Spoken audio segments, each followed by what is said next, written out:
بزرگان محترم، ماہ ربیع الاول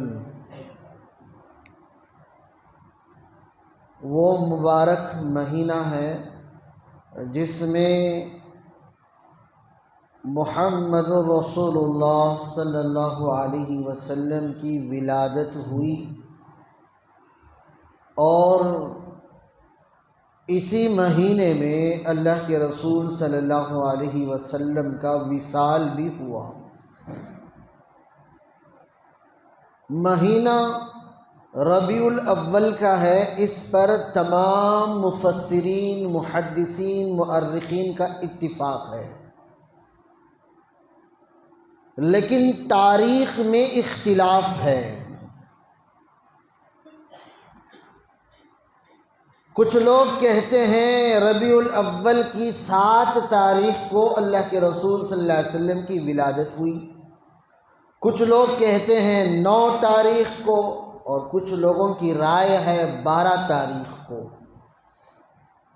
ولادت کے سلسلے میں علماء کا اختلاف ہے کہ کس تاریخ کو اللہ کے رسول صلی اللہ علیہ وسلم کی ولادت ہوئی۔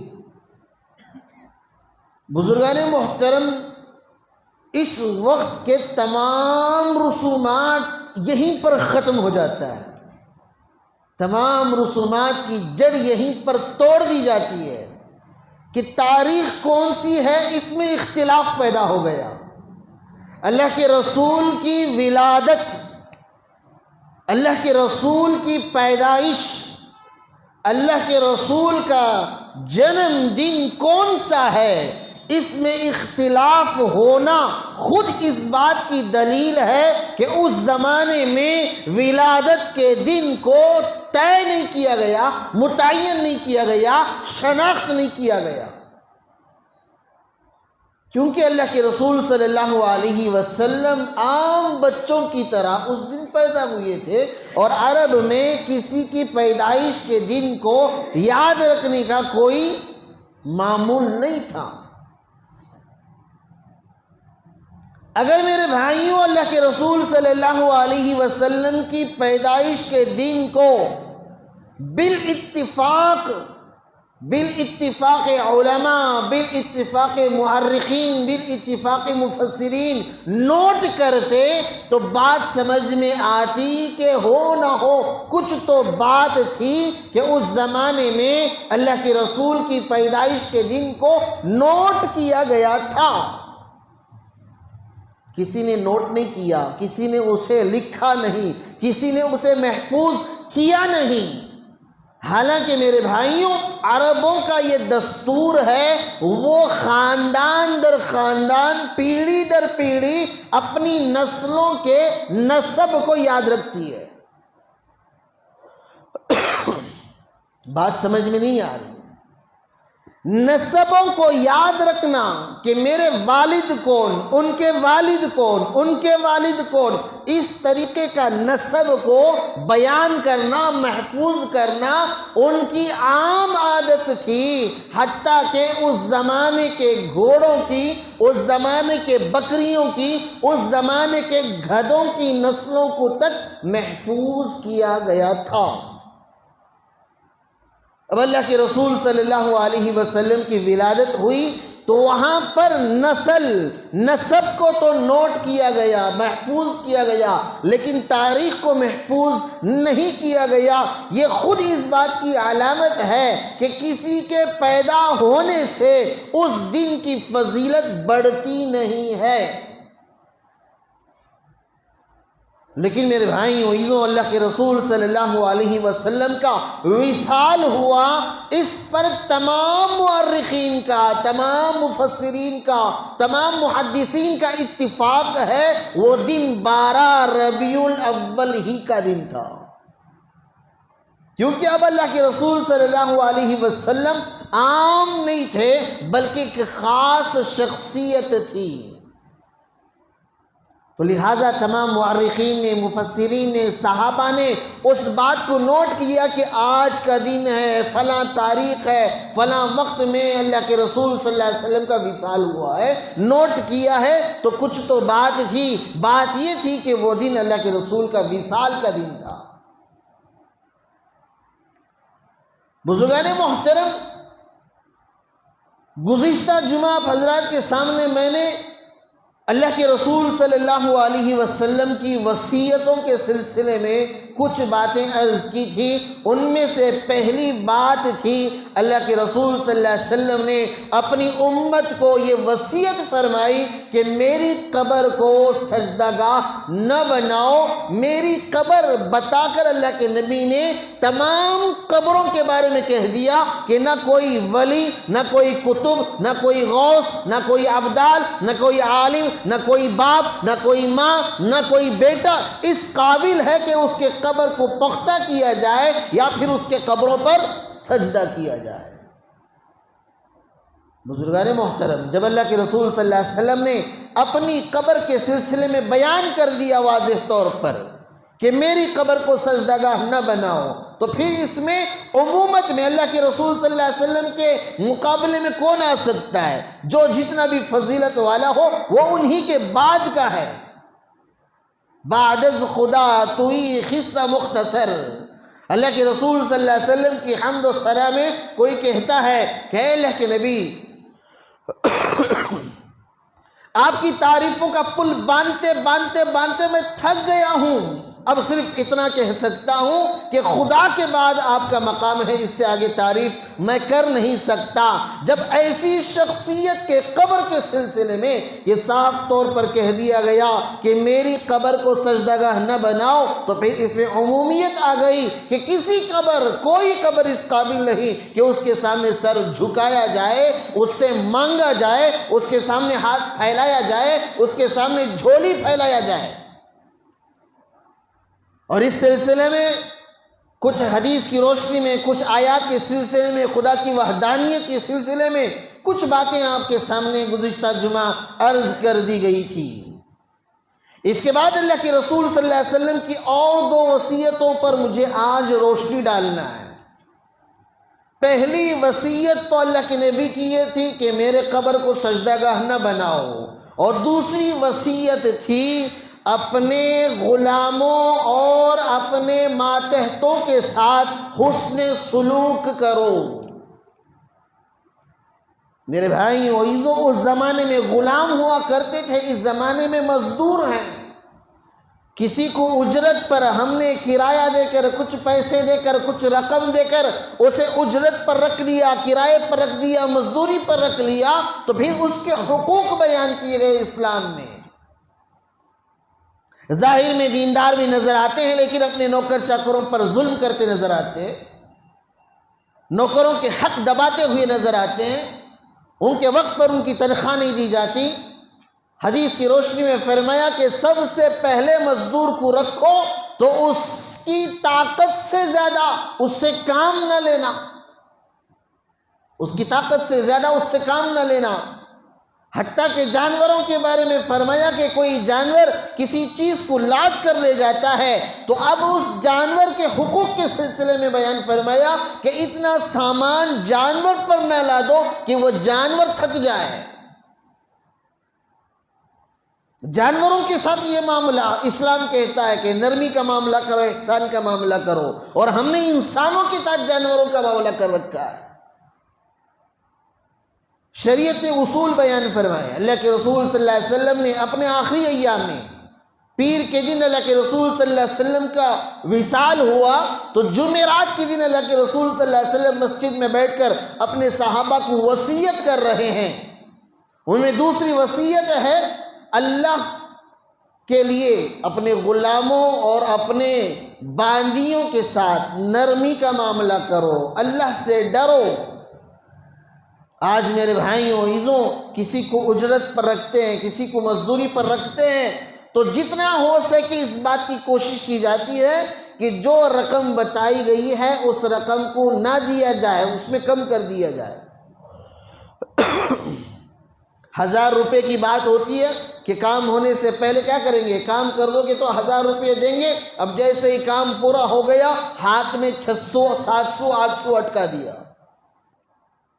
آج یہ مسلمان معاشرے میں چل رہا ہے، مزدوری کے لیے بلاتے ہیں، کام کے لیے بلاتے ہیں، کام لیتے ہیں، پورے کا پورا کام لیتے ہیں، بلکہ کام سے آگے بڑھ کر اس کی طاقت سے زیادہ جو اگریمنٹ ہوتی ہے اس سے زیادہ اس سے کام لیتے ہیں، لیکن جب اس کا حق ادا کرنے کا مسئلہ آتا ہے تو پھر اس کے حق کو دبا دیا جاتا ہے، اس کے حق کو چھین لیا جاتا ہے، اس کے حق کو مار دیا جاتا ہے۔ یہ میرے بھائی ہر معاملہ ہے۔ اگر یہاں سے ہم سفر کر کے بس اسٹینڈ جائیں، کسی آٹو میں بیٹھ جائیں، آٹو والے سے کہیں کہ 50 روپے دوں گا، اب وہاں اتر کر 40 روپے کی بات ہو رہی ہے، نہیں 40 روپے سے زیادہ نہیں دوں گا۔ یہ سب کے سب میرے بھائی اسی میں داخل ہے۔ کسی کو بلا لیا کام پر، صبح سے شام تک کام کرنے کے لیے فلاں کام بتا دیا اور اس کے لیے اتنی اجرت متعین کر دی، جب کام پورا ہو گیا تو پھر اب اجرت دینے کے لیے کیا کر رہے ہیں، ٹال مٹول کر رہے ہیں، کل آنا، صبح آنا، شام آنا۔ یہ اسلام کی بالکل تعلیمات کے خلاف ہے۔ اللہ کے رسول صلی اللہ علیہ وسلم نے، اب میرے بھائیوں ایک آدمی دنیا سے رخصت ہو رہا ہے، اس وقت کچھ نصیحتیں کرتا ہے تو وہ انتہائی قیمتی نصیحتیں ہوتی ہیں، اور ایسی چیزوں سے آگاہ کیا جاتا ہے جن چیزوں کے بارے میں زیادہ خدشہ ہوتا ہے۔ ہم نے دیکھا ہے کہ گھر سے کوئی آدمی نکلتے ہیں تو گھر میں رہنے والوں کو کہتے ہیں کہ بھائی رات کو سوتے ہوئے کنڈی لگا لینا، کیونکہ جانے والے کو معلوم ہے کہ یہ نیند کا بڑا دیوانہ ہے، سوئے گا تو پھر اٹھے گا نہیں اور اسے خیال تک نہیں رہے گا، اور یہ اپنی لاپرواہی کی وجہ سے گھر کے دروازے کھلے چھوڑ دے گا اور چور چکے کے لیے موقع مل جائے گا اور چور و چکا گھر میں دھابا بول دے گا۔ تو جانے والا ایسی چیزوں کی نصیحت کرتا ہے جن چیزوں کے بارے میں اسے خدشہ ہوتا ہے، جن چیزوں کے بارے میں پہلے ہی سے اسے اندازہ ہوتا ہے، اندیشہ ہوتا ہے۔ میرے بھائیوں ہم نے عام طور پر دیکھا ہے کہ بچوں کو جب گاڑی پر بٹھاتے ہیں تو کہتے ہیں کہ بیٹا گھٹ پکڑ کے بیٹھنا، مضبوطی سے پکڑ کے بیٹھنا۔ کیوں کہتے ہیں؟ کہ معلوم ہے کہ بچہ سفر میں جا رہا ہے، بچپن کی وجہ سے ہو نہ ہو ہاتھ چھوٹ نہ جائے، تو اس وقت بہت ساری باتیں ہوتی ہیں، لیکن جن باتوں کا زیادہ اندیشہ ہوتا ہے، جن کا نقصان زیادہ ہوتا ہے، انہی باتوں کی طرف توجہ دلائی جاتی ہے۔ اللہ کے رسول صلی اللہ علیہ وسلم نے اپنے وصال سے پہلے جن باتوں کی طرف اشارہ فرمایا وہ اللہ کے نبی صلی اللہ علیہ وسلم کو پہلے ہی سے اپنی امت کے بارے میں اندیشہ تھا کہ دیکھو میں دنیا سے جا رہا ہوں اور مجھے تمہارے بارے میں ان معاملات میں اندیشہ ہے، ڈر ہے، خوف ہے، لہٰذا تم ان معاملات میں تھوڑا سنبھل کے چلنا، اپنی نگرانی کرنا، اپنا خیال رکھنا، ان معاملات میں اپنے آپ، اپنے ایمان کو اور اپنے آپ کو ٹٹولنا۔ بزرگان محترم، اللہ کے رسول صلی اللہ علیہ وسلم نے حقوق بیان فرمائے۔ کتابوں میں لکھا ہے کہ 7 حقوق ہیں کسی مزدور کو مزدوری پر رکھو تو۔ یہ میاں بیوی کے قصے نہیں، ماں باپ کے قصے نہیں، اولاد کے نہیں، بلکہ مزدور کے لیے، کسی کام کے لیے ہم نے کوئی مزدور رکھ لیا تو اس کے 7 حق بنتے ہیں، ہم 7 حق ادا کریں گے تب مزدوری رکھنے کے دین کو ہم نے پورا کیا۔ پہلا حق اس کے بارے میں فرمایا کہ اس سے اتنا ہی کام لو جتنا اس کے اندر استطاعت ہو۔ یہ نہیں کہ ہم پیسے دے رہے ہیں تو اس کے ساتھ آج کیا ہو رہا ہے، دکان میں رکھتے ہیں، دکان میں تو رکھے تھے کیوں؟ کہ سامان بیچنے کے لیے، سامان خریدنے کے لیے، چیزیں اٹھانے بٹھانے کے لیے، اب اسی کے ذریعے سے چائے منگائی جا رہی ہے، بھائی جا چائے لے کے آ، بھائی جا گھر جا کے سامان دے کے آ۔ میرے بھائیوں یہ حق تلفی ہے، کیونکہ ہم نے اسے مزدور جو رکھا ہے اپنے دکان کے کام کے لیے، اپنے گھر کے کام کے لیے نہیں، اور لوگ اسے دین بھی نہیں سمجھتے۔ اور اسے بے دینی بھی نہیں سمجھتے اور اسے ظلم بھی نہیں سمجھتے۔ اسی لیے کہا وضع الشیء علی غیر محلہ ظلم، کسی چیز کو اس چیز سے ہٹا دینا ہی ظلم ہے۔ یعنی کوئی کسی چیز کا لائق نہیں ہے اسے اس کا لائق بنا دیا، یا پھر کوئی نالائق تھا اسے وہ منصب دے دیا، یا پھر جو منصب والا تھا اسے وہاں سے ہٹا دیا، یہ ظلم ہے۔ ہم نے مزدوری کے لیے مزدور رکھا، کیوں رکھا؟ کہ دکان کے کام و کاج کے لیے، ہاں اگر وہ بخوشی راضی ہو، راضی رہ کر کرتا ہے تو الگ مسئلہ ہے، لیکن اگر وہ کام کرتے ہوئے دل میں گراں گزرے کہ مجھے تو کام پر رکھا تھا اس لیے اور مجھ سے یہ کام لیا جا رہا ہے، تو پھر میرے بھائیوں عزیزوں اللہ کے یہاں قیامت کے دن پکڑ ہوگی۔ عجیب حدیث میں نے پڑھی میرے بھائیوں، اللہ کے رسول صلی اللہ علیہ وسلم نے فرمایا 3 لوگ ایسے ہیں جن کا کیس خود اللہ لڑے گا۔ کتنی ڈرونی بات ہے، ڈرنے والی بات ہے کہ انسان اللہ جب مقابلے میں آ جائے تو پھر حساب کیسے دے گا، جواب کیسے دے گا؟ پہلا کہا کہ جو یتیموں کا مال کھا جائے، یتیموں کا مال کھانا آج فیشن ہے۔ آج میرے بھائیوں عزیزوں بڑے بڑے داڑھی جھبے، بڑے بڑے منصب، بڑے بڑے عہدے، بڑے بڑے اعمال، لیکن یتیموں کا مال ہڑپ کر جا رہے ہیں، یتیموں کا مال ہڑپ کر جا رہے ہیں، اپنے بنگلے سنوار رہے ہیں، اپنی گاڑیاں سنوار رہے ہیں، اپنے بچوں کے فیوچر کو سنوار رہے ہیں یتیموں کا مال کھا کر، یتیموں کا مال ہڑپ کر کے۔ قیامت کے دن اللہ تعالیٰ کہتا ہے یتیم کا کوئی سہارا نہیں، آج اس کا کیس میں خود لڑوں گا۔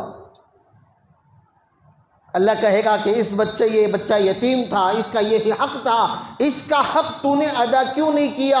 اب اللہ کہے گا کہ میں اس کے ساتھ ہوں، اب بتا تیرے ساتھ کون ہے، تیرا جواب کون دے گا، تیرے اس معاملے کا جواب کہاں سے ہوگا؟ دوسرا فرمایا کہ کسی مزدور کو مزدوری پر رکھا، اس کا حق ادا نہ کیا۔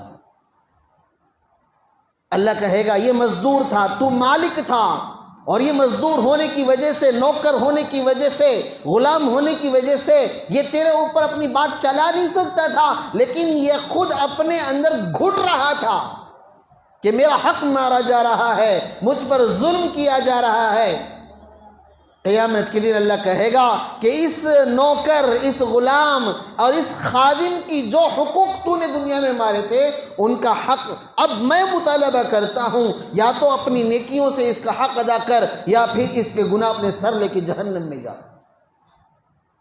میرے بھائیوں عزیزوں نوکر رکھنا، غلام رکھنا، خادم رکھنا میرے بھائیوں عزیزوں صرف دنیاوی اعتبار سے نہیں لیکن دینی معاملات میں بھی ہمیں ذرا غور کرنا چاہیے۔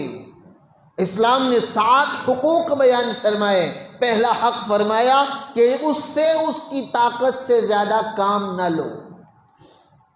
اگریمنٹ ہو گیا تھا کہ 6 بجے تجھے جانا ہے، آج عام طور پر جو ہو رہا ہے میں اسی کی طرف اشارہ کرنا چاہتا ہوں کہ نوکر دکان میں، مکان میں، گھر میں نوکر چاکر رکھتے ہیں، خادم کو لاتے ہیں، بات ہوتی ہے کہ 6 بجے جانا ہے۔ اب نوکر نکلنا چاہتا ہے تو کہتے ہیں کہ بھئی تمہارے تو پیسے ہم نے دے دیے ہیں لیکن 6 بجے نہیں جاؤ گے، 6:30 بجے جاؤ گے۔ اب یہ جو آدھا گھنٹہ زیادہ وقت لگا ہے اس سلسلے میں اللہ قیامت کے دن پوچھے گا۔ ہم سمجھتے ہیں کہ نماز، روزہ، حج، قرآن کی تلاوت، عمرے یہ دین ہے، اور جو کاروبار دکانوں کے ساتھ ہمارے معاملات اپنے نوکروں کے ساتھ ہیں وہ دین نہیں ہے۔ میرے بھائیوں عزیزوں سب سے زیادہ آج بے اصولی کاروبار میں، تجارتوں میں ہو رہی ہے۔ جو بات ہوتی ہے، جو معاملہ طے ہوتا ہے، جو مزدور کے لیے بتائی جاتی ہے اس کے حق کو مارا جاتا ہے، اس کے حق کو دبایا جاتا ہے، اور کہا جاتا ہے کہ روزانہ تمہیں اتنے پیسے دییں گے، روزانہ تمہارے پیسے ہیں، کام کرو گے تو ملے گا۔ اب کام ہوا، اب کام ہونے کے بعد جب نوکر پیسے پوچھتا ہے، اپنی اجرت مانگتا ہے، تو پھر اس سے ٹال مٹول کیا جاتا ہے کہ بھئی آج بیپار نہیں ہوا، کل کیا کریں گے، کل لے لینا دونوں ملا کے۔ ایسا ہوتا نہیں ہوتا، دونوں ملا کے کل لے لینا۔ اب یہ بیچارہ جو مزدوری کر رہا ہے وہ انہی 200-300 کی امید پر کر رہا ہے۔ اگر میرے بھائیوں مالک کے دکان میں کاروبار نہیں ہوا تو اس کے گھر میں کھانا تو چلے گا، لیکن جو نوکر 200-300 کے لیے کام کرتا ہے، اگر وہ 200-300 نہ لے کے جائے تو اس کے بہت سارے کام ادھورے رہ جاتے ہیں۔ میرے بھائی عزیزو، اللہ کے رسول صلی اللہ علیہ وسلم نے فرمایا کہ مزدور کو مزدوری اس کے پسینہ سوکھنے سے پہلے دے دیا کرو۔ اب میرے بھائی عزیزو، ہوتا یہ ہے کہ مزدور اپنے پیسے اصول کرنے کے لیے دوبارہ پسینہ بہانا پڑتا ہے، کبھی دکان کے پاس، کبھی گھر کے پاس، کبھی کاروبار کے پاس، کبھی میرے بھائی عزیزو ایسا بھی ہوتا ہے کہ بھائی ایک کام کرو، میں دکان میں نہیں ہوں، میں فلان جگہ ہوں، وہاں آ جانا، وہاں آ کے لے لینا۔ کاروبار میں دکان کے اندر کام کر رہا ہے، لیکن پیسے وصول کرنے کے لیے، پیسے لینے کے لیے گھر جانا پڑتا ہے، دوسرے دکان پر جانا پڑتا ہے۔ یہ مزدوروں کے حقوق ہم مار رہے ہیں، اور اللہ کے رسول صلی اللہ علیہ وسلم نے وصیت میں فرمایا اپنے نوکروں کے ساتھ، اپنے غلاموں کے ساتھ بہترین معاملہ کیا کرو۔ اب میں بتاؤں سب سے بڑی نیکی جسے اللہ نیکی کہتا ہے، بڑی نیکی جو اللہ کہتا ہے، ان نیکیوں میں اللہ نے 3 چیزوں کو گنوایا ہے۔ فک رقبہ، کہ غلاموں کو آزاد کرنا۔ غلام اس زمانے میں غلام ہوتے تھے، اس زمانے میں نوکر چاکر ہیں۔ فک رقبہ کے معنی یہاں بنتے ہیں نوکروں کے ساتھ احسان کا معاملہ کرنا، اپنے نوکروں کے ساتھ، اپنے مزدوروں کے ساتھ، اپنے ماتحتوں کے ساتھ اچھا معاملہ کرنا عظیم نیکی اللہ کہتا ہے۔ میرے بھائی عزیزو، آج نوکر کا مطلب کیا؟ خریدا ہوا غلام۔ اس زمانے میں غلاموں پر اتنا ظلم نہیں ہوتا تھا جتنا آج مزدوروں پر، اجرت پر لیے ہوئے نوکروں پر ہوتا ہے۔ گویا ان پر پوری ملکیت حاصل ہے۔ امامہ کا چھال کیا ہے؟ دیکھو، ہر آنے جانے والا نہ تو خیرہ حکومت کرنا شروع کر دیتا، گویا امام صاحب مسجد کے نہیں، اس کے گھر کے غلام ہیں، اس کے گھر کے نوکر ہیں، اس کے گھر کے معاملات سنبھالنے والے، گھر کا غصہ، بیوی کا غصہ، ماں باپ کا غصہ، رشتہ داروں کا غصہ، کاروبار کا غصہ، مسجد آ کر کس پر جھاڑ دیتا؟ امام پر جھاڑ دیتا۔ اور کچھ مجبور، کچھ کمزور، کچھ ضعیف اور نہتے امام علماء ان چیزوں کو برداشت بھی کر لیتے ہیں کہ چلو کیا کریں، ایک دو مصلی ایسے ہوتی حضرت، چلو چلتا، کیا کرنے ہوتا نہیں، 10 جنے اچھے ہی نا، ان کی صورت نہ دیکھو، امامت کر لینا۔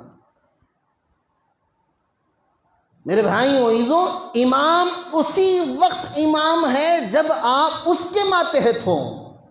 اگر امام آپ کے ماتحت ہو جائے تو پھر وہ امام نہیں رہا، وہ تو غلام بن گیا۔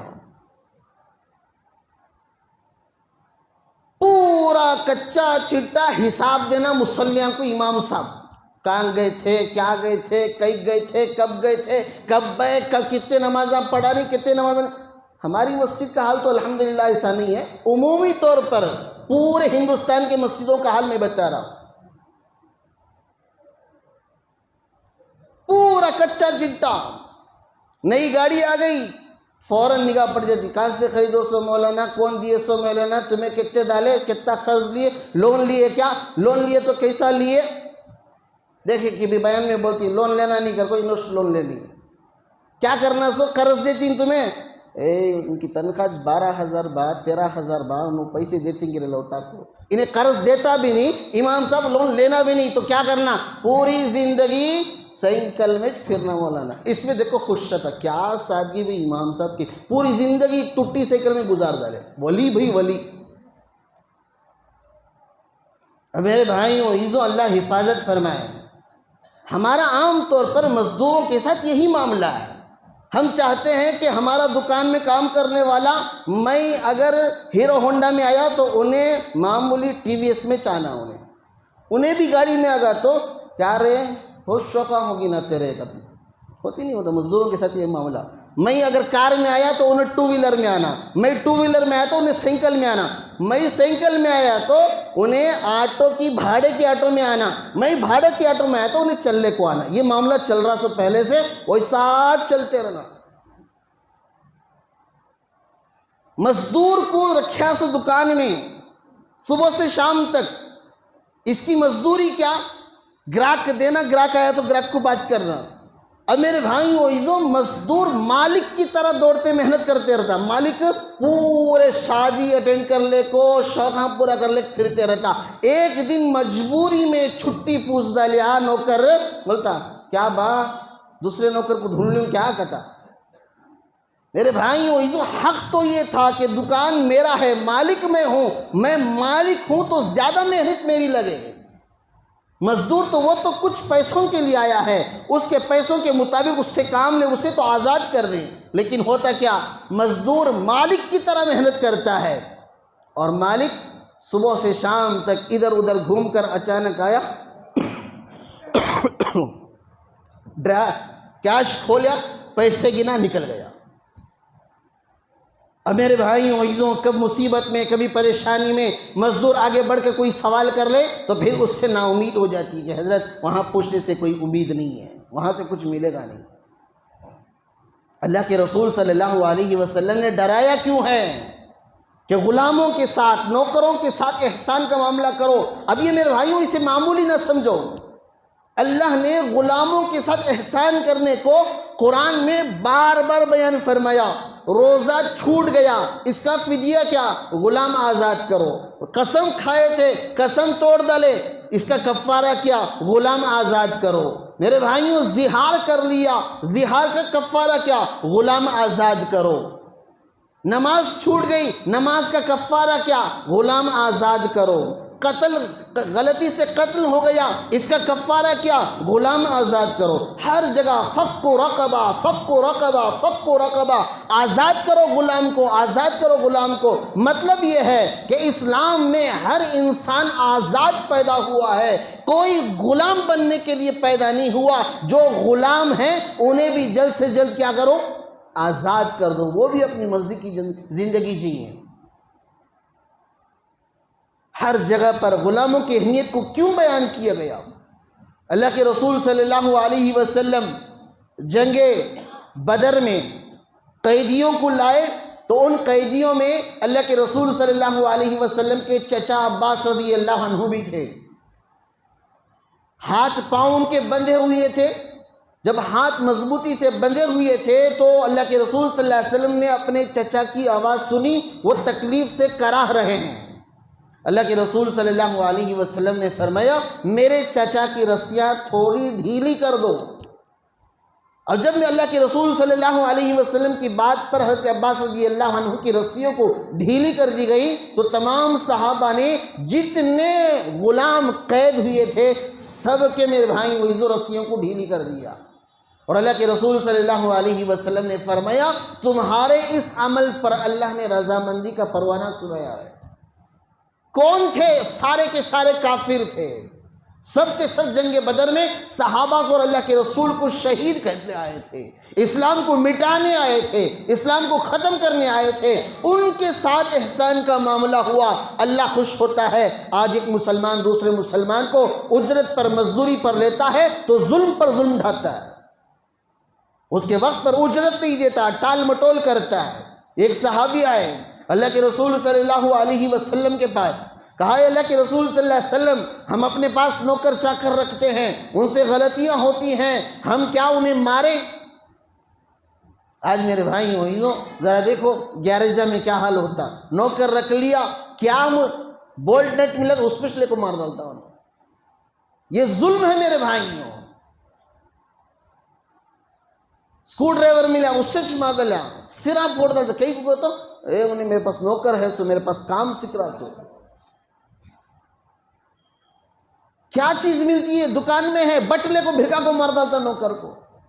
ابھی صبح ایک چیز خریدنے کے لیے دکان پاس گیا تھا، مالک کھا کھا کو پیٹ اتنا موٹا ہو گیا، اپنے نوکر کے پاس ایسا ظلم کرا اس کے اوپر، کھول رہے دکان جلدی، اٹھا رہے کیلی جلدی، بیٹھ رہے جلدی، کتنا رہے دینا خود کر رہا سو۔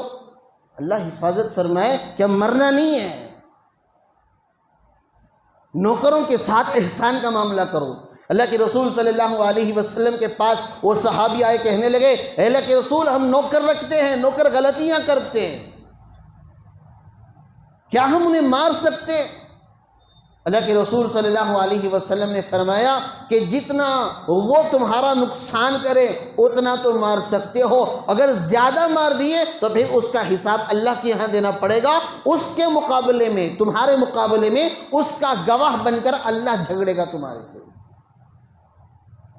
اور ایک صحابی آئے، پوچھا اللہ کے رسول صلی اللہ علیہ وسلم ہم اپنے غلاموں کے ساتھ غلطیوں پر کتنی مرتبہ معاف کریں، روزانہ کتنے مرتبہ معاف کریں؟ اللہ کے رسول صلی اللہ علیہ وسلم نے فرمایا روزانہ 70 مرتبہ معاف کرو۔ ہم ایک غلطی برداشت نہیں کرتے اپنے نوکروں کے ساتھ، اپنے مزدوروں کے ساتھ، اپنے اجرت پر رکھے ہوئے، کرائے پر رکھے ہوئے کام والوں کے ساتھ۔ اللہ کے رسول صلی اللہ علیہ وسلم کا دین ایسے ہی نہیں چمکا، خون کے پیاسے لوگ، ایک دوسرے کا خون پینے والے، ایک دوسرے کو مرنے اور مارنے والے، لیکن ایک وقت آیا اللہ کے رسول صلی اللہ علیہ وسلم کی ان اداؤں پر وہ ایسے مر مٹ گئے کہ ایک دوسرے کے لیے گلا کاٹنے والے بھی ایک دوسرے کا گلا کاٹ کے مرنے کو تیار ہیں، بھوکے مرنے کو تیار، پیاسے مرنے کو تیار۔ وہ کیسے؟ یہ غریب طبقہ جو تھا، ان طبقے کے اندر اللہ کے نبی صلی اللہ علیہ وسلم نے اپنے احسانات کے ذریعے سے دین پیدا کر دیا۔ جو جاہل تھے وہ صحابہ بن گئے، جو کمزور تھے وہ مضبوط ہو گئے۔ میرے بھائی و عزیزوں، آج ہمارے ساتھ ہمیں بھی چاہیے، اللہ نے کچھ دولت دی ہے، کچھ اہمیت دی ہے، کچھ اللہ تعالیٰ نے مقام دیا ہے، اس مقام پر رہتے ہوئے اپنے ماتحتوں کے ساتھ اچھا سلوک کریں، اچھا معاملہ کریں، احسان کا معاملہ کریں۔ آج مزدور کو وقت پر مزدوری دے کر سمجھتے ہیں کہ ہم نے احسان کر لیا۔ 100 روپے کو کسی کو کام کو رکھے، کام پورا ہو گیا، 100 روپے اٹھا کو ایسا بھرکاتی ہمیں، گویا ہم نے اس پر 100 روپے کا احسان کیا۔ نہیں، آپ نے جو 100 روپے اسے دیے ہیں یہ اس کا حق ہے، آپ کو اسے اس کے پوری عزت کے ساتھ ادا کرنا پڑے گا۔ اللہ کے رسول صلی اللہ علیہ وسلم نے تو احسان کا معاملہ کرنے کو کہا، حتیٰ کہ یہاں تک کہا اپنے غلاموں کو وہی کھلاؤ جو تم کھاتے ہو۔ غلاموں کے ساتھ اے بھائی وہ ذرا سوچو، اللہ کے رسول صلی اللہ علیہ وسلم نے کیا بات بتائی کہ اگر تم مرغ و مسلم کھاتے ہو تو گھر کا بچا کچا سڑا گلا وہ نوکر کو مت دو، خادمہ کو نہ دو، بلکہ جو تم اچھا پکاتے ہو، جو تم کھاتے ہو، اس میں ضرورت پڑے تو پانی زیادہ ملا لینا، لیکن اسی میں سے اسے بھی دینا۔ جو تم پہنتے ہو، میں ریمنڈ کا کپڑا پہنتا ہوں، میں مالک ہوں، اور اسے ٹاٹ کا کپڑا، میرے پھٹے پرانے کپڑے۔ میرے بھائی و عزیزوں، اس سے نوکر آپ کی نوکری تو کرے گا، لیکن آپ کی 5 پیسے کی عزت اس کے سینے میں نہیں رہے گی۔ اللہ کے رسول صلی اللہ علیہ وسلم نے کہا جو کھاتے ہو وہ کھلاؤ، جو پہنتے ہو وہ پہناؤ۔ پھر میرے بھائی و عزیزوں ذرا دیکھو کہ اگر کوئی آدمی آپ 100 روپے اسے دیتے ہیں، کوئی 1000 روپے کے لیے نوکری کو بلائے، وہ کہے گا نہیں نہیں میں اپنے مالک کے ساتھ بے وفائی نہیں کر سکتا۔ آج ہوتا کیا ہے کہ دکانوں میں کام کرتے ہیں، 10 سال 15 سال 20 سال کام کرتے ہیں، لیکن تھوڑا بہت آفر مل جاتا تو فوراً کیا ہو جاتی؟ نوکر یہاں چھوڑ دی، ادھر چلے جاتی۔ کیوں؟ اس لیے کہ انہیں دوسرے کی تلاش تھی۔ آپ نے اس کے احسان کے ساتھ احسان کا معاملہ نہیں کیا۔ اگر احسان کیا ہوتا تو وہ آپ کو محسن سمجھتا، اگر 5000 نہیں بلکہ 5 لاکھ دیں تب بھی آپ کی نوکری نہیں چھوڑے گا۔ اللہ کے رسول صلی اللہ علیہ وسلم 3 صحابہ سے ناراض ہو گئے، کسی بات کو لے کر ناراض ہو گئے کہ کہیں کو بھیجا تھا، جانے میں تاخیر کر دی، وہ قافلہ گیا واپس آ گیا۔ اللہ کے رسول صلی اللہ علیہ وسلم ناراض ہو گئے، اتنا ناراض ہوئے، کہا کہ کوئی ان کے سلام کا جواب بھی نہ دے۔ 3 صحابی، اللہ کے رسول صلی اللہ علیہ وسلم ناراض، صحابہ ناراض، بالکل بائیکاٹ کر دیا۔ اب وہ تینوں صحابی عمر میں بھی بڑے تھے، کمزور بھی تھے، نہتے بھی، غریب بھی تھے، لیکن اللہ کے رسول صلی اللہ علیہ وسلم کے احسانات اس بائیکاٹ سے پہلے ان پر تھے۔ کفار نے، یہود نے جب دیکھا کہ اللہ کے رسول صلی اللہ علیہ وسلم کے 3 غلام جنہیں اللہ کے رسول صلی اللہ علیہ وسلم اس وقت بائیکاٹ کر دیے ہیں، ان کے سلام کا جواب نہیں دیتے، ان سے کوئی بات چیت نہیں کرتا، حتیٰ کہ میرے بھائیوں اللہ کے رسول صلی اللہ علیہ وسلم نے رشتہ داروں سے بھی کہہ دیا کہ تم بھی ان سے کیا کرو، ناراضگی کا اظہار کرو۔ اب اچانک رات میں ایک خط آتا ہے، اس خط میں لکھا ہوا ہوتا ہے، اے فلاں، تجھ سے تیرا آقا ناراض ہو گیا ہے اور تیری عزت نہیں کرتا، تجھے بیکاٹ کر دیا ہے، تیرا بیکاٹ ہو گیا ہے اور تیری نفرت سارے لوگوں کے دلوں میں پھیلی ہوئی ہے، چل آج تو ہماری صف میں آ جا، آج ہم تجھے عہدہ بھی دیں گے، عزت بھی دیں گے، مقام بھی دیں گے، پیسہ بھی دیں گے۔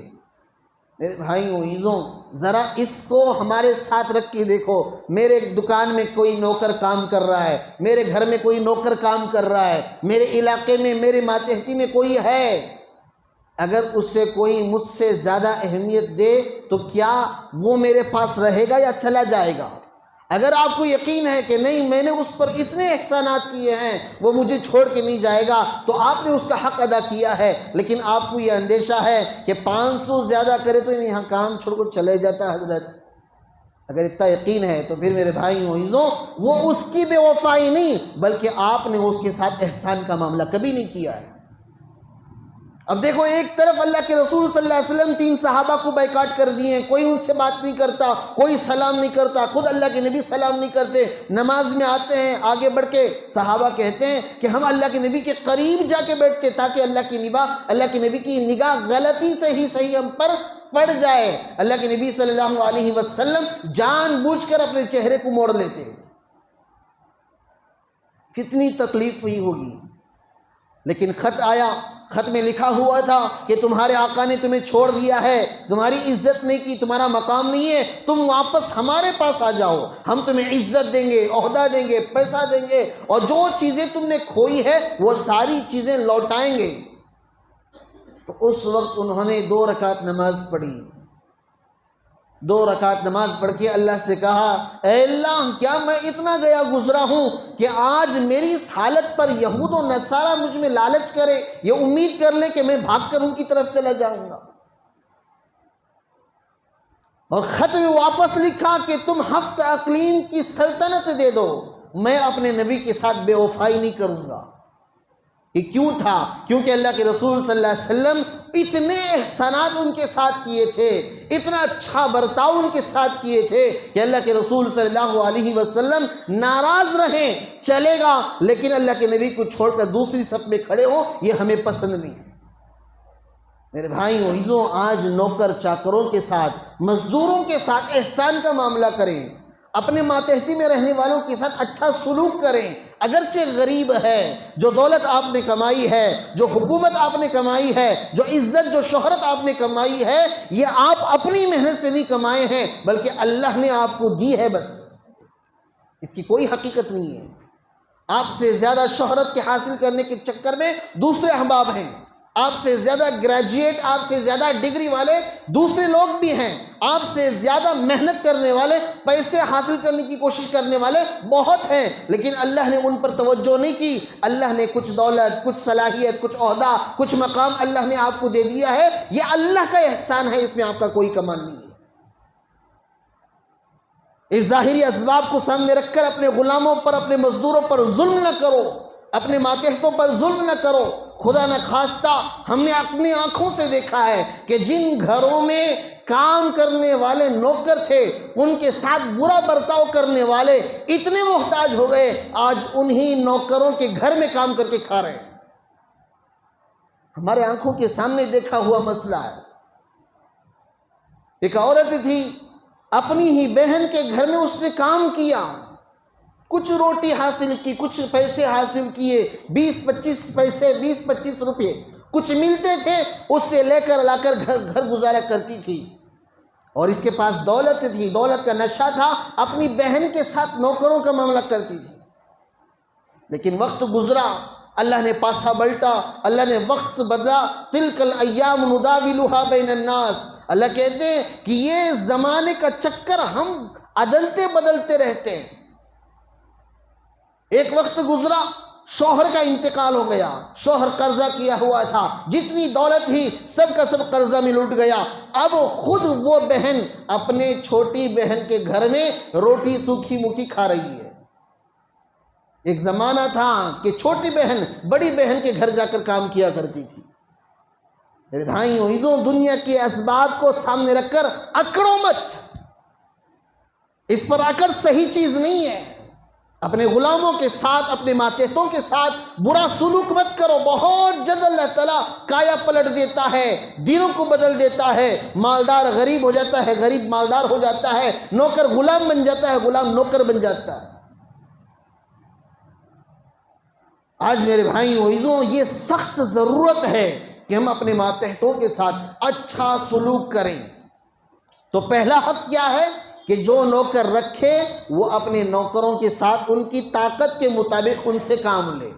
اور دوسرا حق یہ ہے کہ اگر کوئی کام ایسا پڑ جائے کہ وہ کام اسے کرنا ہی ہوگا تو خود آپ بھی اس کے ساتھ دینے میں لگ جائے۔ اللہ کے رسول صلی اللہ علیہ وسلم اپنے خادموں کو کوئی کام نہیں کرتے تھے، نہیں دیتے تھے، لیکن اگر کوئی کام ایسا دے دیا جو ان کی طاقت سے زیادہ ہے، خود اللہ کے رسول صلی اللہ علیہ وسلم بھی ان میں شامل ہو جاتے۔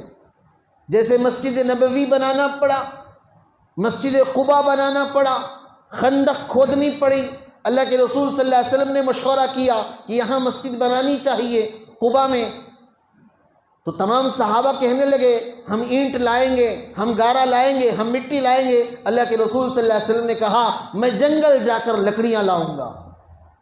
سب سے زیادہ جو مشقت کا کام تھا اللہ کے نبی صلی اللہ علیہ وسلم نے اپنے ذمے لیا۔ خندق کھود رہے ہیں اور تمام صحابہ کو حصے بانٹ دیے کہ اتنا اتنا حصہ کھودنا ہے، اور اللہ کے رسول صلی اللہ علیہ وسلم کھدالی لے کر پھر رہے ہیں، جہاں صحابہ تھک جائے وہاں میں اتر کے کام کروں گا۔ میرے بھائیوں عزیزوں اسے اپنانے کی ضرورت ہے، ان وصیتوں پر عمل کرنے کی ضرورت ہے۔ میلاد میلاد میلاد کے نام پر کیا شرابہ پیے سوچ پیے، ناچے سوچ ناچے، پورے جڑ غلیظاں کو کہاں دیکھنا۔ میرے بھائیوں عزیزوں آ جاؤ ان جلوس میں ناچتے ہوئے نظر آئیں گے۔ دیندار طبقہ مسجد کے باہر کھڑ کر وہ جلوس کو دیکھتے رہتا، نمازاں پڑھنے والا، روزہ رکھنے والا، حج کرنے والا مسجد کے باہر کھڑے ہو کر اس جلوس کو دیکھتے رہتا، اور جلوس میں ناچنے والا اگر اسے میرے بھائی وہ عزیزوں اماں بابا ختنہ نہیں کراتے تو وہ بھی نہیں کرا لیتا انہیں۔ سوائے ختنے کے کوئی دوسری نشانی اس کے پاس نہیں، کوئی سنت نہیں، کوئی فرض نہیں، کوئی واجب نہیں۔ ابھی ایک کلپ دیکھا، وہ کلپ میں کیا بولتا، کوئی تم سے پوچھے میلاد کہاں لکھا ہے تو کہنا ہمارے نصیب میں لکھا ہے۔ دلیل بھی دیکھو کیا زبردست دے رہا، میلاد کا جلوس، میلاد کا جلسے کہاں لکھا ہے کوئی پوچھ لے تو کہنا کہ ہمارے نصیب میں لکھا ہے۔ ارے اگر میلاد منانا اتنی اچھی بات ہوتی جو تیرے نصیب میں ہے، ابو بکر کے نصیب سے بھی بڑھ کر تیری نصیب ہے کیا؟ عمر کے نصیب سے بھی بڑھ کر تیری نصیب ہے کیا؟ عثمان کے نصیب سے بھی بڑی تیری نصیب ہے کیا؟ علی کے نصیب سے بھی بڑی تیری نصیب ہے کیا؟ امام ابو حنیفہ سے بڑھ کر تیری نصیب ہے کیا؟ امام شافعی سے بڑھ کر تیری نصیب ہے کیا؟ امام بخاری سے بڑھ کر تیری نصیب ہے کیا؟ میرے بھائی وہ عزیزوں جتنے حدیثاں ان کو یاد تھے وتے ان کو فرضاں یاد نہیں۔ کیا محبت تھی حضرت ابوبکر رضی اللہ عنہ کو اللہ کے نبی سے، کیا محبت تھی۔ کتابوں میں واقعہ لکھا ہے حضرت ابوبکر رضی اللہ عنہ کو معلوم ہوا اللہ کے نبی بیمار ہیں، ابوبکر رضی اللہ عنہ بھاگے بھاگے آئے، اللہ کے نبی صلی اللہ علیہ وسلم بستر پر سوئے ہیں، تکلیف کی وجہ سے آنکھوں سے پانی جاری ہے۔ اللہ کے نبی صلی اللہ علیہ وسلم کو یہ تکلیف میں دیکھ کر اتنے غمزدہ ہوئے کہ خود بیمار ہو گئے، اتنے بیمار ہوئے، اللہ کے رسول صلی اللہ علیہ وسلم کو صحت مل گئی اور اللہ کے رسول عیادت کے لیے آئے ابو بکر کے۔ اللہ کے نبی صلی اللہ علیہ وسلم کو دیکھ کر ابو بکر رضی اللہ عنہ کہتے ہیں، اے اللہ کے نبی، جو بیماری مجھے لگی تھی وہ آپ کے غم کی تھی، آپ کو دیکھا تو صحت مل رہی ہے۔ عربی میں اشعار ہیں، ان اشعار کا ترجمہ ہے، کہتے ہیں ابو بکر کہتے ہیں نبی بیمار ہوئے تو ابو بکر پہنچے دیکھنے کے لیے، عیادت کے لیے۔ نبی کی بیماری نے ابو بکر کو اتنا بیمار کیا، اب خود نبی عیادت کے لیے آئے ہیں ابو بکر کے۔ میرے بھائی معززوں، یہ محبت ہوتی ہے، لیکن انہوں نے کبھی اپنی زندگی میں اللہ کے نبی صلی اللہ علیہ وسلم کے ہر قدم پر انہوں نے کیا کی؟ اللہ کے نبی نے کہا میں نے سب کا حق ادا کر دیا، ابو بکر کا حق ادا نہیں کر سکا، ابو بکر کا حق اللہ ادا کرے گا۔ لیکن کبھی میلاد نہیں منائے؟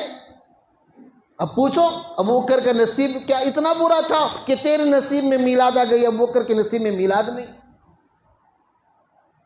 عمر رضی اللہ عنہ کی محبت کے بارے میں کہوں، حضرت عبداللہ ابن ہشام کہتے ہیں کہ اللہ کے رسول صلی اللہ علیہ وسلم بیٹھے ہوئے تھے، اپنے ہاتھ میں عمر کا ہاتھ پکڑے ہوئے بیٹھے تھے۔ میرے بھائی معززوں، ذرا سوچو تو صحیح، اللہ کے نبی صلی اللہ علیہ وسلم عمر کا ہاتھ پکڑ کے ایسے بیٹھے ہیں، یہ محبت کی علامت تھی اللہ کے نبی کو حضرت عمر سے۔ یہ چیز دیکھ کر اللہ کے نبی صلی اللہ علیہ وسلم سے حضرت ابو بکر رضی اللہ عنہ نے کہا، اے اللہ کے رسول صلی اللہ علیہ وسلم، لَأَنْتَ أَحَبَّ إِلَيَّ مِنْ وَالِدِي وَمِنَ النَّاسِ أَجْمَعِينَ۔ اے اللہ کے نبی صلی اللہ علیہ وسلم، مجھے میرے مال سے، میری دولت سے، سارے رشتہ داروں سے سب سے زیادہ محبت آپ سے ہے۔ اللہ کے نبی نے کہا، لا اے عمر، اتنا کافی نہیں ہے، اپنے سے بھی زیادہ محبت مجھ سے کرو۔ تو حضرت عمر رضی اللہ عنہ نے کہا، الآن لأنت احب الی من نفسی، اے نبی اس وقت میں کہتا ہوں آج سے آپ مجھ سے بھی زیادہ محبت ہے، میں اپنے آپ سے بھی زیادہ محبت آپ سے کرتا ہوں۔ تو اللہ کے نبی نے کہا، الآن اب پکے مسلمان بنے۔ اب بتاؤ میرے بھائیوں، ایسے عمر کے نصیب میں میلاد نہیں، اس کے نصیب میں میلاد آ گئی۔ عثمان رضی اللہ عنہ کے بارے میں کہوں، عثمان رضی اللہ عنہ سن 6 ہجری میں 6 نبوی میں ہجرت کر کے حبشہ چلے گئے۔ حضرت رقیہ رضی اللہ عنہ اللہ کے نبی صلی اللہ علیہ وسلم کی بیٹی، یہ داماد ہے حضرت عثمان رضی اللہ عنہ۔ اللہ کے نبی نے کہا، لوط علیہ السلام کے بعد کوئی بھی ہجرت نہیں کیا تھا اپنی بیوی کے ساتھ، اور اس کے بعد حضرت عثمان رضی اللہ عنہ پہلے واحد وہ شخصیت ہیں جنہوں نے اسلام کی خاطر اپنی بیوی کے ساتھ ہجرت کی ہے۔ وہاں سے لوٹے 5 سال بعد مدینہ منورہ آ گئے، اور مدینہ منورہ میں 5 سال کے بعد خواب دیکھا اللہ کے نبی صلی اللہ علیہ وسلم نے، اور خواب میں حضرت خانہ کعبہ کا طواف کر رہے ہیں۔ تو اللہ کے نبی نے صحابہ کو لے کر پہنچے خانہ کعبہ کا عمرہ کرنے کے لیے، اور بات کرنے کے لیے عثمان رضی اللہ عنہ کو بھیجا۔ اب پورے 11 سال کے بعد خانہ کعبہ کو دیکھ رہے ہیں۔ کتنے سال کے بعد؟ 11 سال کے بعد حضرت عثمان رضی اللہ عنہ نے کہا کہ اللہ کے نبی چاہتے ہیں کہ عمرہ کریں۔ لوگوں نے کہا، قریش نے کہا کہ نہیں کوئی نہیں کرے گا، ہاں تم آ گئے ہو تو تم کر سکتے ہو۔ عثمان رضی اللہ عنہ نے کہا کہ اگر اللہ کے نبی طواف نہیں کرتے تو میں بھی نہیں کرتا۔ یہ محبت ہے۔ اب بتاؤ، عثمان کے نصیب میں میلاد نہیں، اس کے نصیب میں میلاد آ گئی۔ حضرت علی رضی اللہ عنہ کے بارے میں کہوں، اللہ کے نبی صلی اللہ علیہ وسلم کی خدمت میں ایک مرتبہ حضرت علی رضی اللہ عنہ آئے تو دیکھا کہ بھوک کی وجہ سے اللہ کے نبی صلی اللہ علیہ وسلم کا چہرہ اترا ہوا ہے۔ فوراً گئے یہود کے باغ میں، اور اس کے باغ میں کام کیے، ڈول بھرا، 17 ڈول پانی انہوں نے ڈھویا، اور اس میں سیرابی کی، اور اس نے چند کھجوریں دی۔ وہ کھجوریں لے کر پہنچے اللہ کے نبی صلی اللہ علیہ وسلم کی خدمت میں، کہا ہے اللہ کے نبی صلی اللہ علیہ وسلم آپ کی خدمت میں حاضر ہیں۔ اللہ کے نبی نے پوچھا، اے علی بتاؤ یہود کے باغ میں کام کرنے کی تمہیں کیوں ضرورت پڑی؟ کہا ہے اللہ کے نبی صلی اللہ علیہ وسلم آپ بھوکے ہیں، میری محبت گوارا نہیں کری، میں یہود کے باغ میں گیا اور مزدوری کی اور کچھ کھجوریں لے کر آیا۔ اب علی رضی اللہ عنہ نے میلاد نہیں منائی، اب اس کے نصیب میں میلاد آ گئی۔ امام بخاری رحمۃ اللہ علیہ کو 8 لاکھ حدیثیں یاد تھی. کتنے حدیثیں فرضاں یاد ہی ہم نے 8 لاکھ حدیثیں یاد تھی. اپنی کتابوں میں 5000 حدیثیں، مکررات کو بھی گنوائیں تو 9000 حدیثیں انہوں نے لکھی، لیکن کوئی ایک حدیث میلاد کے سلسلے میں نہیں ہے. اصح الکتب بعد کتاب اللہ، اللہ کی کتاب کے بعد سب سے سچی کتاب وہ بخاری شریف ہے. صحاح ستہ یعنی حدیث کی 6 بڑی بڑی کتابیں ہیں، ان میں سے پہلی کتاب امام بخاری کی، جس میں سے مکررات کو ملا کر 9000 حدیثیں ہیں. ان 9000 حدیثوں میں ایک حدیث بھی میلاد پر نہیں ہے. امام مسلم رحمۃ اللہ علیہ اپنی مسلم شریف میں لکھتے ہیں، اپنی مسلم شریف میں 5000 حدیثوں کو جمع کیے، لیکن ان 5000 حدیثوں میں ایک حدیث بھی میلاد پر نہیں ہے. امام نسائی رحمۃ اللہ علیہ 6500 حدیثیں نقل کرتے ہیں، لیکن ایک حدیث بھی میلاد پر نہیں ہے. ترمذی رحمۃ اللہ علیہ 3000 حدیثیں نقل کرتے ہیں، لیکن ایک حدیث بھی میلاد پر نہیں ہے. امام ابو داؤد رحمۃ اللہ علیہ اپنی کتاب میں 2.5 حدیثیں نقل کرتے ہیں، لیکن ایک حدیث بھی میلاد پر نہیں ہے. میرے بھائی گنواؤں تو کتنے گنواؤں؟ امام بخاری، امام ابو حنیفہ وہ شخصیت ہیں جن کے شاگردوں میں صحابہ کی اولاد آتی ہے. جن کی شاگردوں میں کون آتے ہیں؟ صحابہ کی اولاد آتی ہے، لیکن کبھی انہوں نے میلاد نہیں منائی. امام شافعی نے نہیں منائی، امام مالک نے نہیں منائی، امام احمد بن حنبل نے نہیں منائی، بزرگان دین کوئی نہیں منایا. اب مسلمان کہتا ہے کوئی منائے یا نہ منائے، میرے نصیب میں میلاد لکھا ہے. اب میلاد میں کرتا کیا انہیں؟ کرتا کیا میلاد میں؟ کوارٹر مارنے والا رہا تو ایکسٹرا کوارٹر مار لیتا، ناچنے گانے والا رہا تو گانے چن لیتا، کوس سے ڈانس پر کوس سے ڈھمکے لگانا بول کر. اب میرے بھائیوں عزیزوں، اب مسلمان بڑے حسرت سے دیکھا کہ بھی مسلمانوں کی شان، مسلمانوں کی آن بان دیکھو مسلمانوں کی. ان چیزوں سے اللہ کے رسول صلی اللہ علیہ وسلم کبھی خوش نہیں ہوتے. میرے بھائیوں عزیزوں، حضرت حمزہ رضی اللہ عنہ مسلمان کیسے ہوئے؟ ابو لہب نے، ابو جہل نے اللہ کے نبی صلی اللہ علیہ وسلم کے چہرے پر پتھر مار دیا. اللہ کے نبی صلی اللہ علیہ وسلم کے سر سے خون آنے لگا. حضرت حمزہ رضی اللہ عنہ کہیں گئے تھے، واپس آئے تو معلوم ہوا کہ آپ کے بھتیجے کو ابو جہل نے کیا کر دیا؟ پتھر مار دیا. حمزہ رضی اللہ عنہ آستین چڑھائے گئے، ابو جہل کے چہرے پر ایک زوردار تماچا مارا اور مار کر واپس آئے. کہا بھتیجے، اے محمد بھتیجے خوش ہو جا، میں نے تیرا بدلہ لے لیا ہے. اللہ کے نبی نے کہا میں ان چیزوں سے خوش نہیں ہوتا، میں ان چیزوں سے خوش نہیں ہوتا. پوچھا حضرت حمزہ رضی اللہ عنہ نے کن باتوں سے تم خوش ہوتے ہو؟ کہا آپ کلمہ پڑھ لو میں خوش ہو جاؤں گا. حضرت حمزہ رضی اللہ عنہ مسلمان ہو گئے. میرے بھائیوں عزیزوں، یہ کام کرنے کے مسلمان نہیں ہے مسلمان ہو جا، مسلمان ہے تابعدار بن جا، فرما بردار بن جا، نمازوں کی پابندی کر لے، نماز روزے کا پابند بن جا، چہرے پر داڑھی رکھ لے، سنتی لباس پہن لے، ذکر کرتے ہوئے چلتے پھرتے سچائی کے ساتھ کاروبار کر، امانت کے ساتھ کاروبار کر. نہیں میرے بھائیوں عزیزوں، یہ سب ہمارے نصیب میں نہیں لکھا ہے حضرت. ہمارے نصیب میں صرف میلاد میں بھی ڈھمکے. اب جن ڈھمکوں پر آج ناچ رہے ہوں، ان ڈھمکوں کو اللہ تعالیٰ گرم بھی کیسا کرتا معلوم؟ جہنم میں آگ تیار ہے، نار حامیہ، ہر چیز کو تہز تہز کرنے والی آگ تیار ہے. جن اعمال سے اللہ کے نبی صلی اللہ علیہ وسلم اپنی زندگی میں خوش نہیں ہوئے، ان اعمال کو مسلمان انہی کے نام پر مرنے کے بعد کر رہا ہے. اللہ کے نبی صلی اللہ علیہ وسلم دنیا سے رخصت ہو گئے، انتقال ان کا ہو گیا، دنیا سے وہ چلے گئے، قبر میں زندہ ہیں. روزانہ پیر اور جمعرات کو مسلمانوں کے اعمال پیش کیے جاتے ہیں کہ فلاں فلاں بندہ آپ کا فلاں فلاں امتی یہ عمل کر رہا ہے. وہاں یہ بھی بتایا جائے گا کہ فلاں کا بیٹا فلاں آپ کا نام بول کر ڈھمکے لگا رہا ہے، ڈی جے بجا رہا ہے، جلوسیں نکال رہا ہے. جلوس نکالنا میں بھی آتا ہوں، کیسا نکالنا معلوم؟ سفید لباس پہننے کو قسم کھا لینا، آج کے بعد کبھی بھی حجام کے پاس داڑھی نہیں کٹاتا، سر پر سے ٹوپی نہیں اتارتا، ہمیشہ ٹخنوں کے اوپر پینٹ رکھوں گا، زبان ہمیشہ اللہ کے ذکر کرتی رہے گی، ایسے قسمیں کھاؤ، یہ نہیں ہوتا۔ یہ سب ہمارے نصیب میں کہاں ہے حضرت؟ جس نصیب کو آپ خوش نصیبی سمجھ رہے ہو، یہ خوش نصیبی نہیں، بد نصیبی ہے۔ اب میرے بھائی عزیزو، یہ تو بڑے پرانے بزرگ ہیں، کون؟ صحابہ، تابعین، تبع تابعین، اولیاء اللہ، پرانے بزرگ ہیں۔ آج سے 70-80 سال پہلے جو بزرگ تھے، انہوں جلوس کرتے تھے کیا؟ انہوں میلاد مناتے کیا؟ نہیں مناتے تھے میرے بھائی۔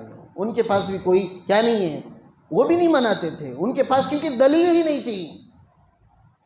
دلیل کیسے کہتے ہیں؟ کہ قرآن جسے کہے، حدیث جسے کہے، اسے کہتے ہیں دلیل۔ یہ کہنا میرے نصیب میں لکھا ہے میلاد منانا، یہ دلیل نہیں ہے، یہ دین نہیں ہے۔ ہاں، جو کر رہے ہو رسم و رواج ہے، رسم و رواج پر اللہ کے کوئی وعدے نہیں ہے، بلکہ اللہ کے یہاں سے پکڑ ہے، اللہ کے یہاں سے پکڑ ہے۔ کوئی آدمی شامل ہوتا ہے، کوئی کھڑ کے دیکھتا ہے، دونوں برابر ہی نہیں حضرت۔ ہمیں خالی کھڑ کو دیکھ رہے تھے سو کتنی درجن کیا کرتے ہیں کنڈا میں، کیا کہ ایک گالے ہے کیا انہوں نے جیت ڈالیا تو میں لڑنے گیا تھا کہتے، ہار ڈالے تو خالی دیکھنے گیا تھا کہتے۔ ایسا مسئلہ مسلمانہ کیا کرتی ہیں؟ مسلمانہ کا تو نوجوانہ، خصوصاً نوجوانہ، موقع ملا تو انہوں بھی دو چار ڈھمکے لگا لیتی، موقع نہیں ملا تو چپ کے کھڑے کو دور سے دیکھ لے کو افسوس کر لے کے نکل جاتی۔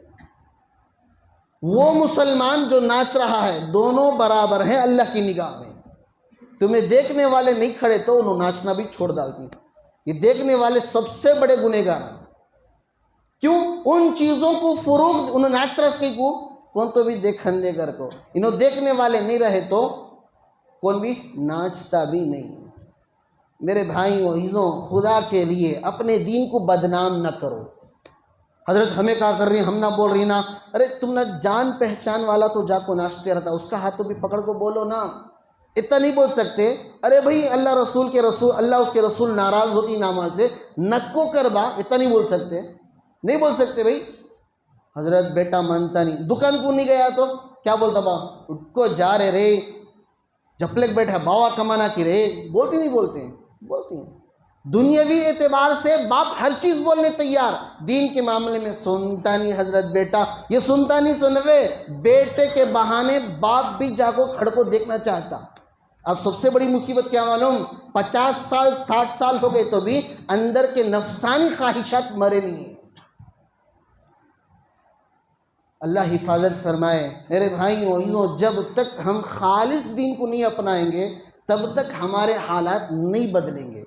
ہم سمجھتے ہیں ظاہری اسباب ہونے کی وجہ سے مسلمان چمکیں گے، ظاہری اسباب صرف سبب ہے، اندرونی اعمال اصل چیز ہے۔ اگر اندرونی اعمال قرآن و حدیث کے مطابق ہو جائیں گے تو بغیر اسباب کے بھی اللہ چمکانے پر قادر ہے۔ دعا فرمائے اللہ تعالیٰ ہم سب کو تمام بدعات و خرافات سے حفاظت فرمائے۔ وآخر الدعوانا ان الحمد للہ رب العالمین۔